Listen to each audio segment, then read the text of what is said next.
En Casa con Dios, abre los cielos. Con Jimmy Chamorro. Buenas noches, bienvenidos a Abre los cielos, el último espacio del día en torno a Dios. Hemos venido abordando todo esto que hemos llamado generación L, la generación del legado, que es la suya, que es la mía, que es la generación de Dios aquí en la tierra.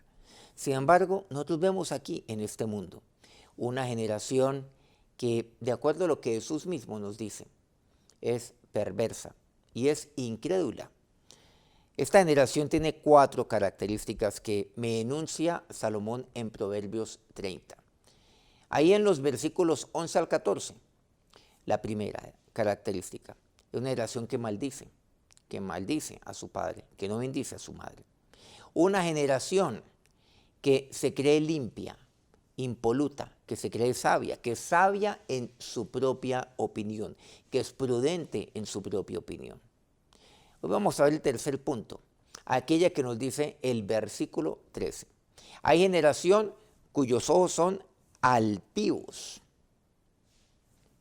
Es una generación de ojos altivos, me dice así. Bueno, continúa diciendo, cuyos párpados están levantados en alto. Mañana culminaremos con la cuarta característica de esta generación perversa e incrédula. Sin embargo, hoy nos vamos a centrar en esta característica, la tercera. Una generación llena de altivez. No olvidemos que la altivez se evidencia en los ojos. Y aquí me dice también en los párpados.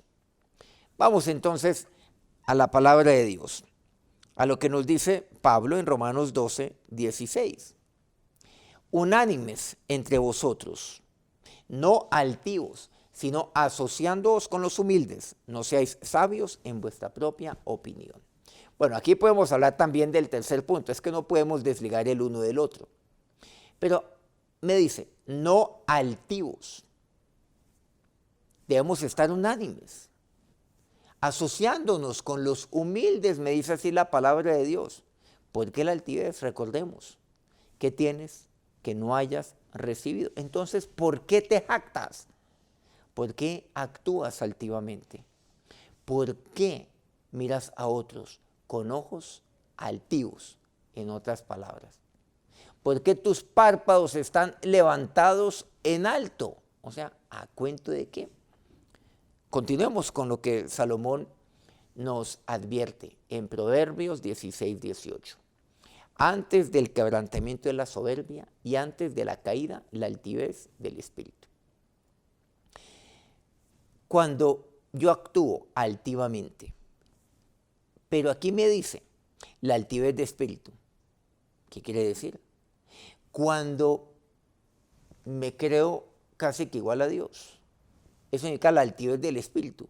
La altivez del espíritu es cuando yo no necesito a Dios, no necesito de Él, cuando ya no le busco, porque no es necesario en mi vida. No necesito la sabiduría de Dios. No necesito actuar con el temor de Dios, porque todo lo he hecho yo y solamente yo. Entonces esa es la altivez de espíritu. Pero cuidado lo que dice. Antes de la queda viene la altivez, o sea, la altivez de espíritu, a eso que le sigue, la caída. Cuidado. Esto sí lo he evidenciado a lo largo de más de 50 años. Y la historia lamentablemente se repite. Pero la primera parte, antes del quebrantamiento de la soberbia. Miren que la soberbia es hermana de la altivez. Bueno, casi que van juntas. Casi que la misma persona, podríamos decir. La soberbia. Ya, estoy por encima de todos.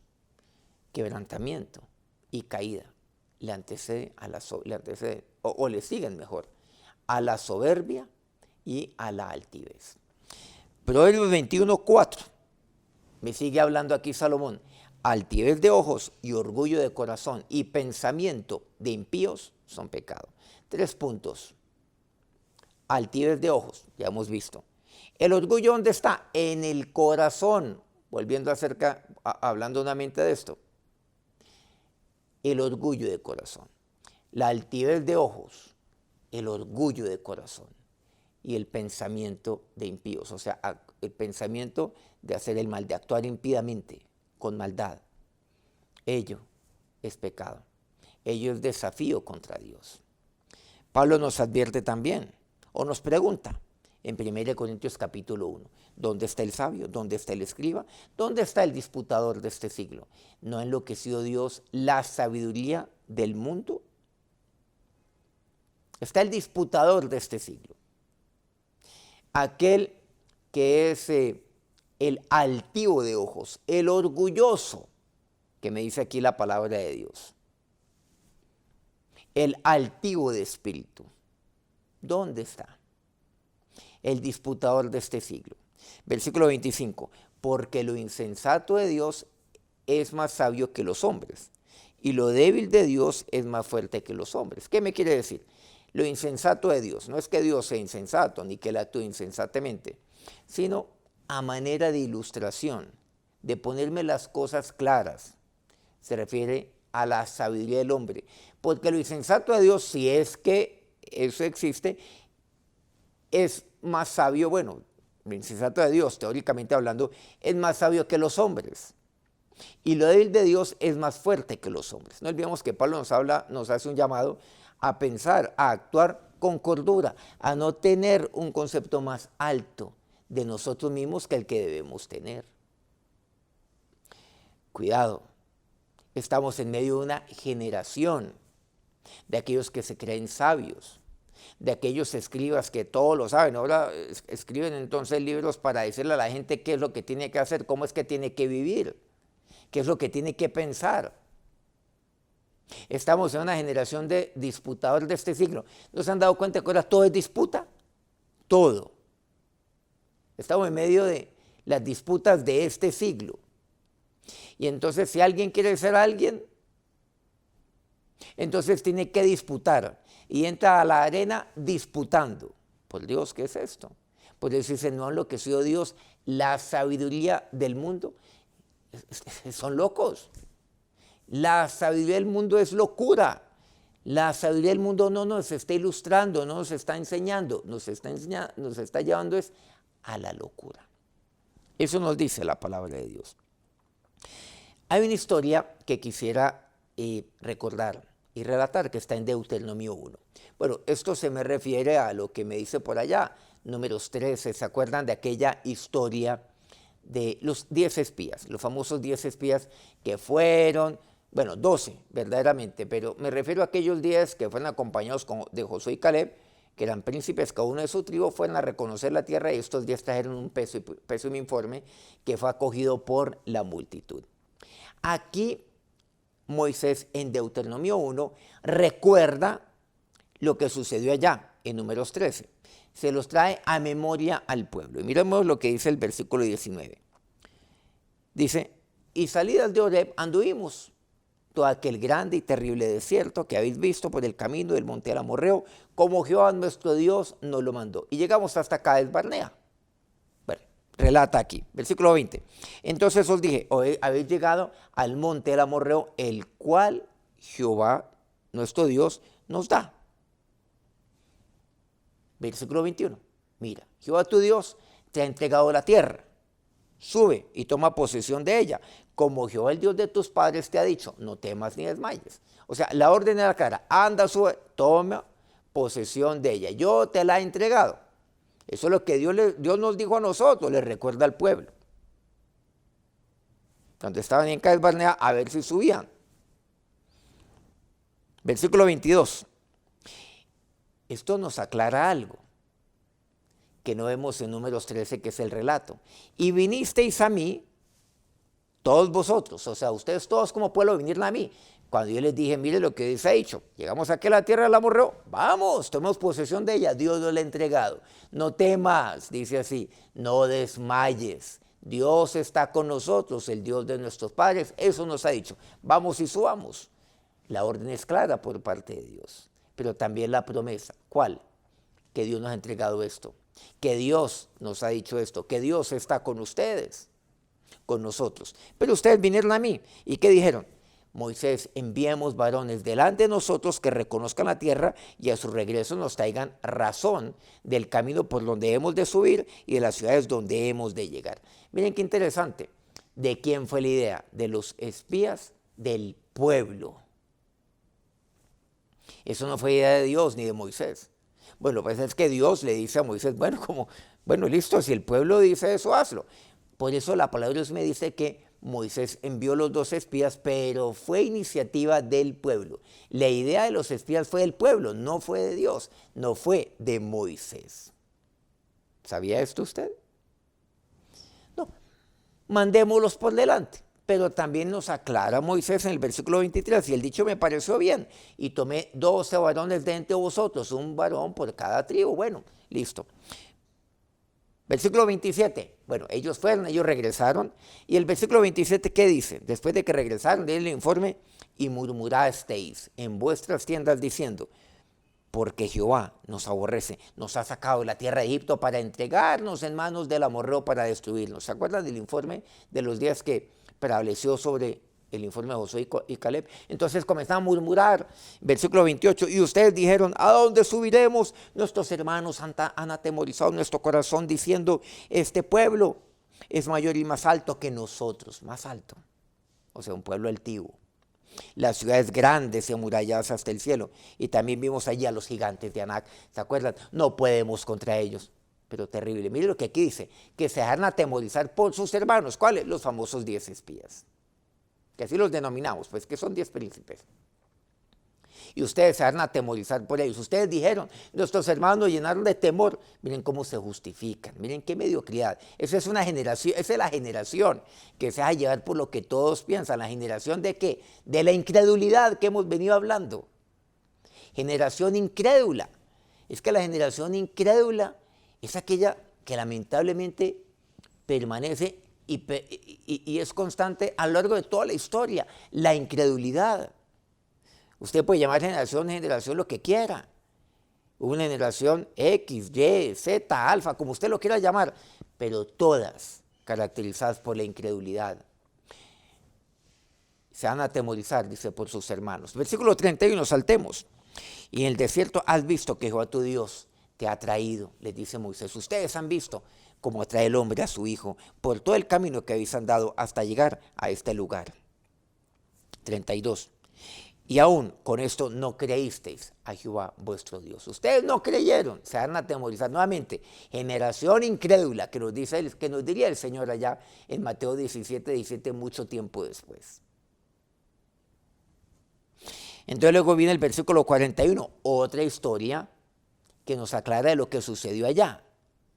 De lo que acontecería después de los famosos 10.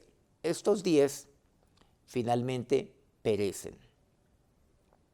Los 10 espías, dice que por plaga, o sea, algún tipo de plaga los cogió y les llevó la vida, o sea, por algún tipo de epidemia. Versículo 41, ojo con esto. Entonces respondisteis y me dijisteis, hemos pecado contra Jehová. Nosotros subiremos y pelearemos conforme a todo lo que Jehová, nuestro Dios, nos ha mandado. Y os armasteis, cada uno con sus armas de guerra, y os preparasteis para subir al monte. Al ver lo que ocurrió con los 10 y lo que Dios dijo en cuanto a que no entrarían, porque estamos aquí resumiendo, que ellos no entrarían a la tierra prometida, pero sus hijos sí, entonces se les da por subir, porque no olvidemos la respuesta de Dios. Ahí en Números 13. Aquí me relata también algo de ello. Lo que pasa es que estamos aquí leyendo algunos versículos, algunos apartes, y relatando para ir resumiendo. Porque Dios entonces, ¿cuál fue la respuesta? Listo, si ustedes no creen, pues ustedes no van a subir. O sea, no van a subir, no van a llegar a esa tierra. Ustedes no entrarán a esa tierra. No se harán a la promesa, o sea, tal cual como ustedes creen, pues así se les hará. ¿Ustedes no creen? Listo. No solamente a los 10, sino a todo el pueblo. Ustedes no creen, los 10 perecieron, pero todos ustedes no van a entrar. Entonces, ¿qué? No, nosotros sí queremos entrar. Vamos a hacerlo. ¿Qué tenemos que hacer? Listo, vamos, entonces armémonos. Y vamos, y vamos para allá. subamos. Y ustedes subieron con sus armas de guerra y se prepararon para subir al monte. Versículo 42. Pero, dice Moisés, Jehová me dijo en ese entonces, diles, no subáis ni peleéis, no vayas a pelear, pues no estoy entre vosotros, para que no seáis derrotados por vuestros enemigos. Pero esta vez Dios, ¿qué les dijo? No. Antes que les dijo, suban, poséanla. No, Moisés, que habían por delante algunos que nos avisen, y luego regresaron, se dejaron atemorizar. Bueno, ya todos sabemos lo que sucedió. Pero esta vez, cuando ellos querían ir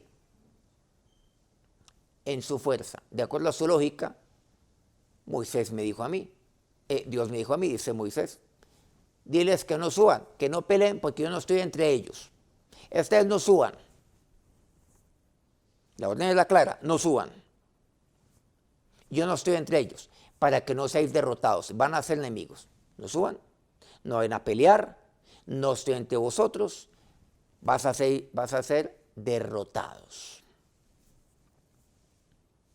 Aquí entendemos algo, que Josué y Caleb no subieron. Uno deduce eso, es fácil deducir esto. Que Josué y Caleb no subieron, pero el resto del pueblo sí. Versículo 43, y os hablé y no disteis oído. Antes fuisteis rebeldes al mandato de Jehová, y persistiendo con altivez, subisteis al monte. Acá arriba ¿recuerdan? Había un pueblo altivo. Y esto los intimidó. Pero esta vez, ¿qué hicieron estos? No, vamos a subir. Yo les hablé a ustedes, y ustedes no prestaron oído. Se hicieron los locos, los sordos. Fueron rebeldes. Y saben, ahora ustedes, ¿qué decisión tomaron? ¿Ustedes recuerdan que ustedes persistieron con altivez y ustedes dieron sí? Vamos a subir nosotros al monte. Persistiendo con altivez. La altivez es aquello lo cual me lleva a mí a confiar en mí mismo. La altivez es orgullo. Orgullo de corazón. La altivez es soberbia. Subieron no porque le creyeron a Dios. Subieron es porque estaban llenos de soberbia, de altivez. Pues vamos a demostrar que nosotros sí podemos. Dios dice que no vamos a entrar en toda la tierra prometida, que dice que porque no le creímos a Él, que porque nos dejamos atemorizar por estos días, pues vamos a demostrar que sí, que nosotros sí vamos a llegar allá. Y Dios que le dice a Moisés, Dios me dijo a mí, Moisés, no estoy con vosotros, diles que no suban, van a ser derrotados. La pelea va a ser de ellos, no va a ser mía, dice Dios. Miren que a eso me lleva la altivez. La altivez me lleva a la obstinación, a actuar de manera testaruda, a desafiar inclusive a Dios y a otros. La altivez, la soberbia, el orgullo, la obstinación me lleva a eso. Versículo 44. Pero salió a vuestro encuentro el amorreo, el que habitaba en aquel monte, y os persiguieron como hacen las avispas, y os derrotaron en Seir hasta Horma. Salieron derrotados, pero por lejos los derrotaron. Entonces, la menor oportunidad salieron corriendo. Dice, los persiguieron como avispas. ¿Han visto cuando una persona corre o cuando corremos de las avispas? ¿Cómo corremos? Desesperadamente, cogiéndonos así, como locos, sin saber para dónde dirigirnos. Versículo 45. Y volvisteis y llorasteis delante de Jehová, pero Jehová no escuchó vuestra voz, ni os prestó oído. Como Dios no estaba con ellos, no escuchó su llanto cuando volvieron. Dios no presta su oído. Y el 46, versículo 46. Y estuvisteis en Cades por muchos días, ahí en Cades Barnea, por muchos días, los días que habéis estado allí. Miren, que la altivez, la soberbia, el orgullo de corazón. Aquí podemos deducir la obstinación, ese corazón desafiante, ese espíritu altivo, desafiando contra Dios. Tienen espíritu altivo. Ya, esos ojos altivos contra Moisés. ¿Qué causa finalmente? Estancamiento. Se quedan ahí. No avanzaron. La altivez me estanca. No es momento de la altivez. Nunca lo es. No es momento de los ojos altivos. Nunca lo es. Estamos en medio de una generación de ojos altivos. Pero la generación del legado es aquella que tiene claro el mandamiento o los mandamientos de Dios, que tiene clara su palabra. Es aquella generación que no teme. Es aquella generación que actúa sabiendo que Dios está con ella, con esta generación, con esta persona. Es aquella generación que no se deja atemorizar por las palabras de los de esta generación, que son los 10, que representan los 10. Esto es lo que aquí me dice la palabra de Dios. Y por eso es que fueron destruidos. Esta generación, la generación de los ojos altivos, es aquella que regresa destruida. Y luego entonces regresa llorando, pero Dios dice que no oye. Es una generación desafiante, pero es una generación que no avanza, que está estancada, que está como paralizada, sin saber qué hacer.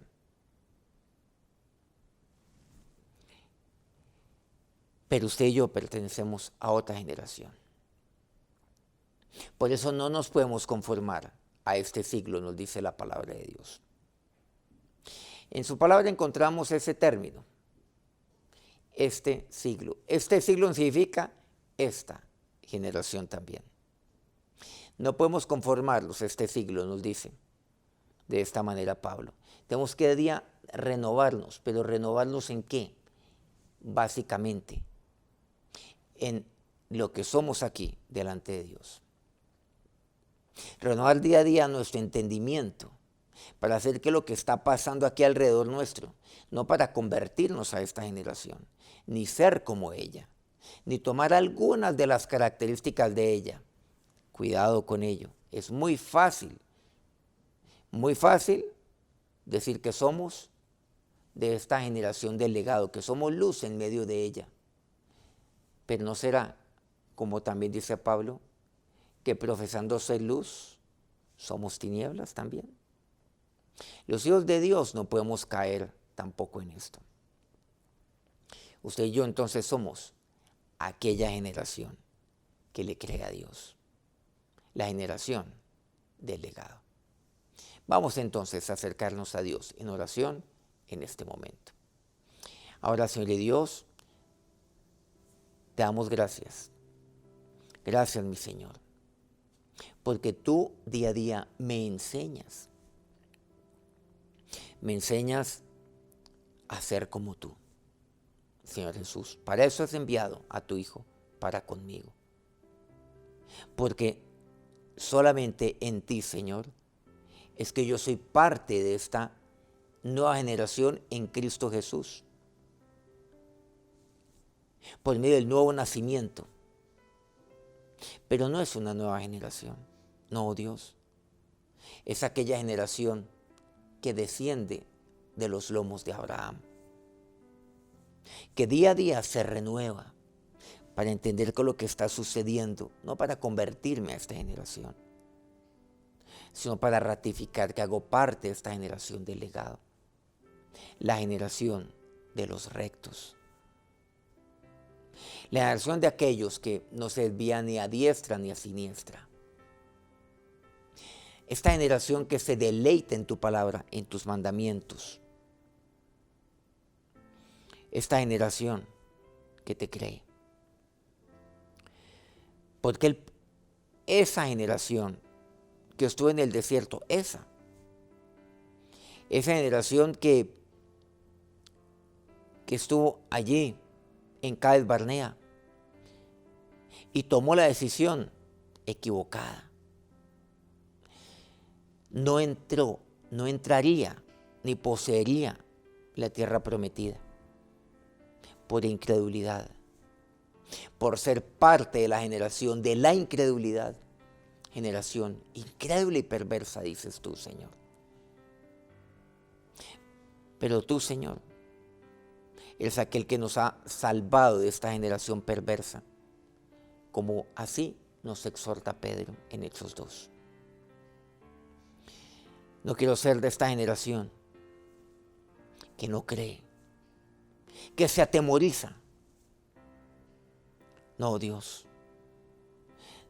Yo quiero ser parte de esta generación que cree en la promesa de tu presencia.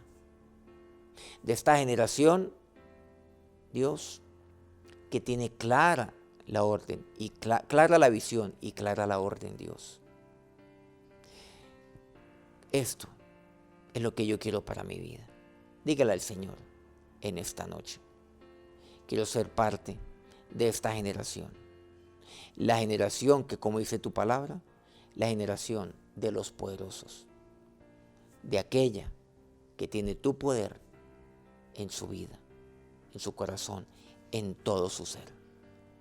Ahora, Dios, que tu bendición recaiga sobre cada uno en esta noche. Que todo tu bien sea para ellos y sus familias. Y Dios, cúbrelos con tus alas. Protégelos, oh Dios, te lo pido a ti, mi Señor y mi Dios. Amén. Muy buenas noches nuevamente.